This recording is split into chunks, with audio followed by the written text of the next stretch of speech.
All right, well, it's September 28th, 2008. And we had a couple fights last night that I wanted to give you my reviews of and what I thought. Well, the first one was McEwen against Garcia. That was the first fight that I saw, and that was and McEwen's with Freddie Roach. Now he's an up-and-comer. He's 11-0, had like 8 knockouts, and he's a prospect. And if Freddie Roach is taking him on, he's got to have some potential, because Freddie Roach really doesn't bother with bums, you know what I mean? So, in the first round, McEwen hit him with a monster right hook. He dropped him in the first round, and from there on, it was just like a systematic beating over 8 rounds. And, he can switch up. He was going from the orthodox to the southpaw stance, going from right-handed to left-handed. And he looked pretty good. He was popping the jab both ways, so that's what you really, But that was boring. It was actually a boring fight because it was a total mismatch. He should have got that bum out of there in the second round, but he chose to play with him, I guess, get his rounds in or something. I don't know. But it just didn't... it wasn't a good fight. The next one, there was some big fat heavyweights fighting, and it's not worth mentioning. That's all I gotta say about that. Next came the Andre Berto Steve Forbes fight. Now, Steve Forbes is the next world champ, and you got Berto coming in, and man, he's getting all the hype. He's only like 5'5", maybe. He's not a tall guy, but man, he's as broad as he is tall, and it's all muscle. Now, when they started out, Forbes rocked Berto with a couple rights twice in the first round. But and he was working the body, and Forbes won the first couple rounds.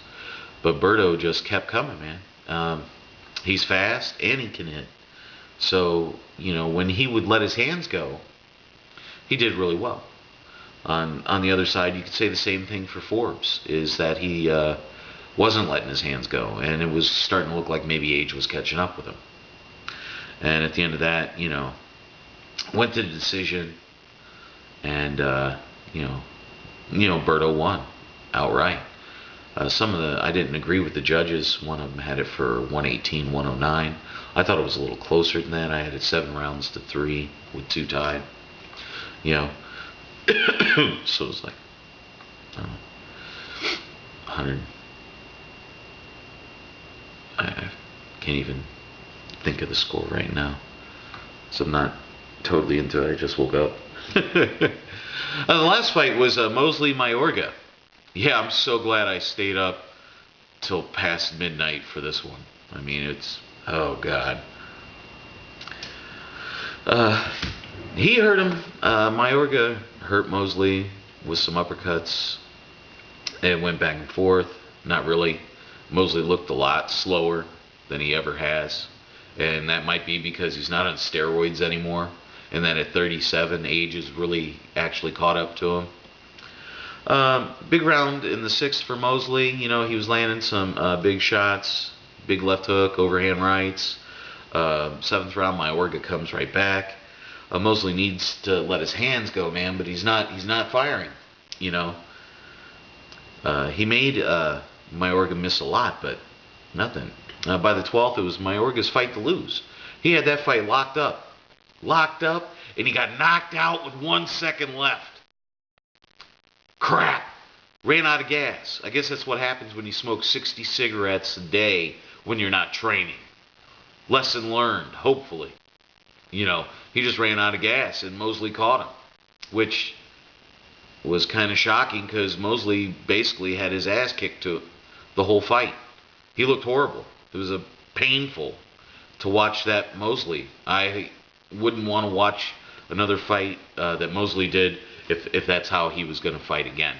It looked bad. It was not Mosley. He was slow. Wasn't putting anything together. He was holding a lot. He was throwing like one punch, and then they'd wind up. It was just bad. But Mosley pulled it out with the last second knockout.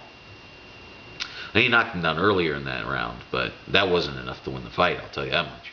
He was behind like 8 rounds to 4, or 8 rounds to 3.